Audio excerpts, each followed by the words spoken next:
नरेंद्र मोदी चोर है। कोई बात रिकॉर्ड पे नहीं जाएगी। नरेंद्र मोदी चोर कोई है। बात रिकॉर्ड पे नहीं जाएगी। नरेंद्र मोदी का दोस्त अडानी बांग्लादेश को बिजली सप्लाई करता है। आप विषय पर बिजली बोलिए। सप्लाई करता है। प्रधानमंत्री गाय काटने वाली कंपनी से चंदा लेने वाले लोग मेरे ऊपर सवाल उठा रहे हैं। पर आप नहीं भारत की बिजली चोरी करके, भारत की बिजली चोरी करके बांग्लादेशियों का घर रोशन करते हो। संविधान पर बोलिए। हमें ज्ञान बता रहे हो।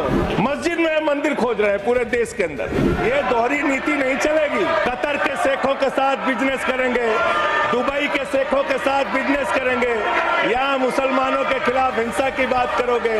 भाजपाइयों को जब दर्शन करना होता है तो ये मस्जिद में भगवान का दर्शन करने जाते हैं। ये भारत खोदो योजना चला रहे हैं देश में। अरे मैं कहता हूं अगर इतना ही खोदना है, कल को कोई आके दावा करेगा संसद को खोद दो, कम से कम प्रधानमंत्री की डिग्री मिल जाएगी। उसका तो पता चल जाएगा कहां है।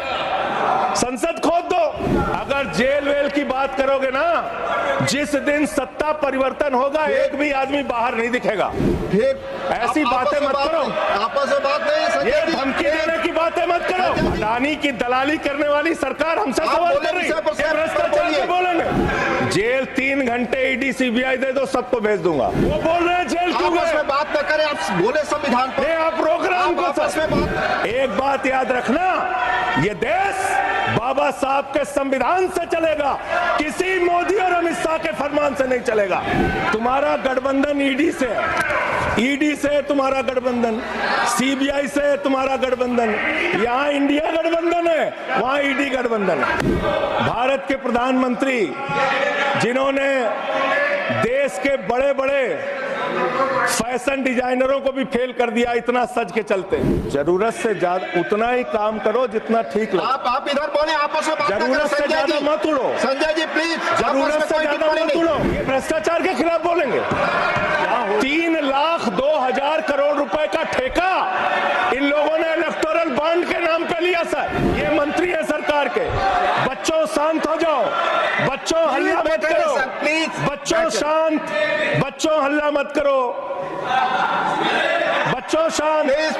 मान्यवर, ये दोहरी नीति नहीं चलेगी। आपके लड़के कतर के शेखों के साथ बिजनेस करेंगे, दुबई के शेखों के साथ बिजनेस करेंगे, यहाँ मुसलमानों के खिलाफ हिंसा की बात करोगे। मैं एक बात इन लोगों को समझाना चाहता हूँ। दिल्ली चुनाव में आ रहे हो, शांति से आना, एकदम शांति से आना। घबराओ मत। सीट पर चीखना चिल्लाना शुरू कर देते हैं जैसे ही बोलता हूँ। चीखना चिल्लाना शुरू। मान्यवर, अगर इतना ही खोदना है, कल को कोई आके दावा करेगा संसद को खोद दो, कम से कम प्रधानमंत्री की डिग्री मिल जाएगी। उसका तो पता चल जाएगा कहां है। संसद खोद दो। ये भारत खोदो योजना बंद करो, इससे देश का विकास होने वाला नहीं है। आपने शिक्षा में क्या हालत की देश की। माननीय शिक्षा मंत्री जी यहां पे बैठे हुए हैं। मैं बताना चाहूंगा, शिक्षा के स्तर को आपने कहां पहुंचा दिया। 11 लाख, अरे क्या क्या यहां बोला गया, मैंने खूब सुना है, आप ही लोगों से सीखा है। 11 लाख बच्चों को सरकारी स्कूल से दूर किया गया। 11 लाख बच्चों को। यह देश के अंदर शिक्षा की व्यवस्था है और इसमें सबसे ज्यादा मान्यवर, अगर किसी राज्य की भागीदारी है जहां पे सबसे ज्यादा बच्चे सरकारी स्कूल से दूर हुए हैं, पिछले 8 महीने का आंकड़ा शिक्षा मंत्रालय ने लोकसभा में रखा। 11 लाख में से अकेले 7,84,000 बच्चे उत्तर प्रदेश में सरकारी स्कूलों से दूर गए। ये कर रहे हैं शिक्षा के नाम पे आप। देश की शिक्षा की व्यवस्था की हालत ये कर दी आपने। 63,000 बच्चे आसाम में सरकारी स्कूलों से दूर हुए। ये सरकार का आंकड़ा, मैं अपनी ओर से नहीं पढ़ रहा हूं।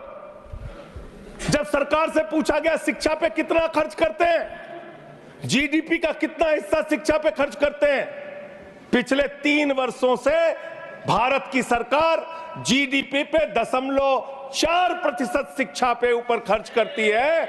और दिल्ली की सरकार, जहां अरविंद केजरीवाल की सरकार है, हम शिक्षा के ऊपर 25% बजट का हिस्सा खर्च करते हैं। मानव स्वास्थ्य के ऊपर दिल्ली के अंदर 13% हम खर्च करते हैं, और भारत की हमारी सरकार जो अपने आप को कहती है मोदी जी की बड़ी योजनाएं हैं, बड़ी ताकतवर सरकार है, मात्र 2% स्वास्थ्य के ऊपर खर्च करती है। यह इस देश की हकीकत है। कैसे समानता आएगी? कैसे संविधान में लिखी हुई बातों की सुरक्षा हो पाएगी? मैं दिल्ली की बात करूं, अगर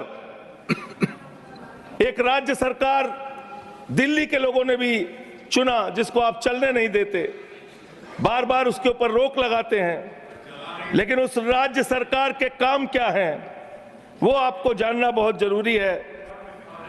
एक ऐसी सरकार जिसने, अब देखिए टोका टोकी आप करेंगे। बोलिए ना, आप बोलिए, आप क्यों उधर बात अभी कर जाते हैं? अभी ये लोग जब बोल रहे थे मैं चुपचाप सुना, आप बोलिए। अगर जेल वेल की बात करोगे ना, जिस दिन सत्ता परिवर्तन होगा एक भी आदमी बाहर नहीं दिखेगा। फिर ऐसी बातें मत करो, आपस में बात नहीं। ये संजय जी, धमकी देने की बातें मत करो। संजय जी, आपस में कोई बात नहीं। संजय जी प्लीज प्लीज, नहीं कोई नहीं, आप लोग आपस में बात उधर कंट्रोल Please, कीजिए सर। सभी लोग आपस में बात, प्लीज आप बैठे रहे, प्लीज आप ऐसे धमकी देके काम मत करो। आप विषय पे बोले, विषय बोले। अडानी की दलाली करने वाली सरकार हमसे आप सवाल बोले कर रही विषय है। पर। संजय जी जो विषय बोलेंगे ये विषय पर भ्रष्टाचार बोलिए, पे बोलेंगे, विषय पर बोलिए प्लीज, विषय पर बोलिए प्लीज। अडानी की दलाली करने वाले लोग हमसे सवाल करेंगे। मानिए मुझे लगता है कि संजय जी अपना आपा खो गए हैं और उन्होंने अपनी शब्दावली को ध्यान में रखना चाहिए, और ये जो उन्होंने शब्द वाक्य इस्तेमाल किया ये एक्सपंज होना चाहिए। प्लीज आप बोले, प्लीज प्लीज प्लीज बैठ। सर बोलिए, मैं दिल्ली के काम बता रहा हूँ। आप दिल्ली का काम बताइए आपस में।